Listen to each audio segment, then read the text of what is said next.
Some nights leave behind memories you wish you could forget. These are 5 terrifying true stories that may just make you double-check your locks tonight. Viewer discretion is advised. The Vanished Phone.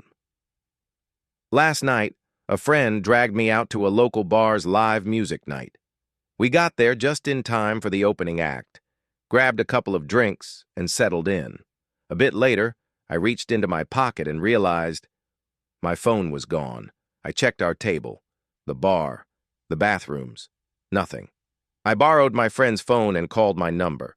After 2 rings, someone picked up. A low, raspy giggle came through the speaker. And then, silence. The call ended. I tried again. No answer. Eventually, I gave up and went home, frustrated. But when I walked into my bedroom, my phone was right there, sitting quietly on my nightstand, exactly where I left it. Number 4. The Wrong Bus. When I was a kid, I was always the last one the bus picked up in the mornings. One day, as I waited alone, a school bus pulled up, but something felt off. There were no other kids inside, just the driver, smiling too wide. "Hop on," he said. "We'll pick up the others now." I hesitated. "Where are the other kids?" He just waved his hand casually. "Don't worry, just get on." His tone grew more forceful, not quite yelling, but insistent. My instincts screamed at me not to move, so I didn't. Eventually, the driver just shrugged and drove off. Minutes later, the real school bus pulled up. That night, I told my parents. I still remember their faces draining of color. They made phone calls, fast. Looking back, I realized just how close I might have come to disappearing. Number 3. The Lady Next Door. A few years ago, I rented an apartment from a friend. Newly renovated, affordable, seemed perfect. But then, there was my neighbor. She looked about 45, but the years had not been kind. Her eyes were hollow, and she would stay up all night, listening to Christian radio and talking loudly to someone. One night, I knocked on her door and politely asked if she could keep it down. When she opened the door, I caught a glimpse inside and froze. Crosses painted on every wall. Words like Jesus and angels scrawled in red and black. The windows were completely blacked out. The stench of mildew, carpets soaked in yellow stains, dog feces, cockroaches, but no dog. She didn't respond, just stared and shut the door. Then she turned the radio up even louder. That night, I had my girlfriend over. I woke up to see a shadow at the edge of the bed, watching us. I blinked. Thought I was imagining it, until the shadow spoke. It was her, my neighbor, holding something in her hand. "You should lock your doors at night," she whispered and walked out. The next morning, I saw her again, outside my window, talking to herself in tongues. In her hand, a plastic bag. Inside, the rotting corpse of her dead dog. I lost it. I went to another neighbor to ask what the hell was going on. Turns out, she had broken into his apartment too, stood behind his couch while he watched TV with his kids, holding a power drill. That's when I realized that's what she was holding when she stood over us. The police knew about her, said she was a violent schizophrenic who refused her medication. They couldn't enter unless she left the building. So I waited. 2 nights, barely blinking. At 2 a.m. on the 3rd night, I saw her go to the 7-Eleven across the street. I called the cops.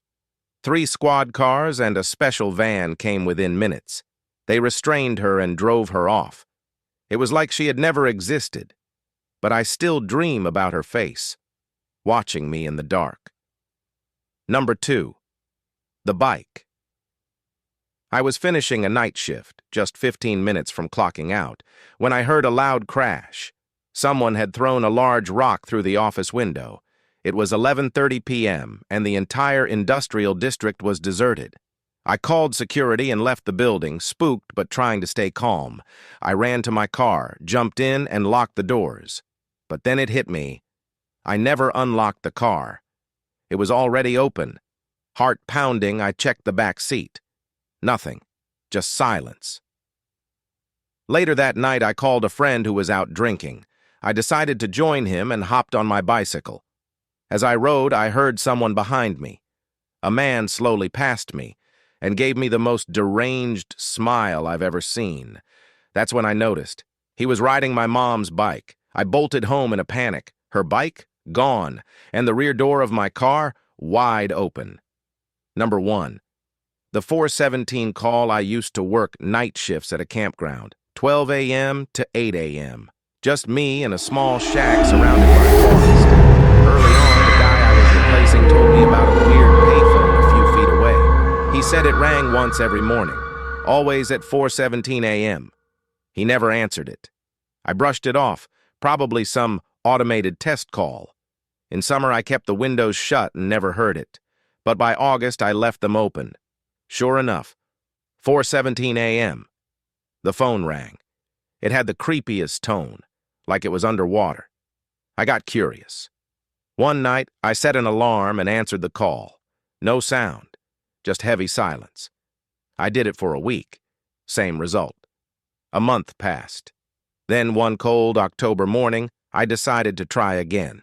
When I picked up, there was breathing, like someone inhaling through clenched teeth. Then, a voice, gravelly, wet, and it said my full name, first, middle, and last. I dropped the phone. Later, I used change to dial *69. The call came from California. I live in Indiana. I never answered that phone again. Some stories stay with you, long after the screen goes dark. These weren't urban legends. They weren't made-up tales. They were real, and they happened to people just like you. So next time you hear a ring at 4:17 a.m. or see a smile that doesn't quite reach the eyes, trust your instincts. If you enjoyed these terrifying true stories, show your support by liking the video, subscribing to Midnight Screams, and turning on the bell so you never miss what hides in the dark. Until next time, keep your lights on and your doors locked.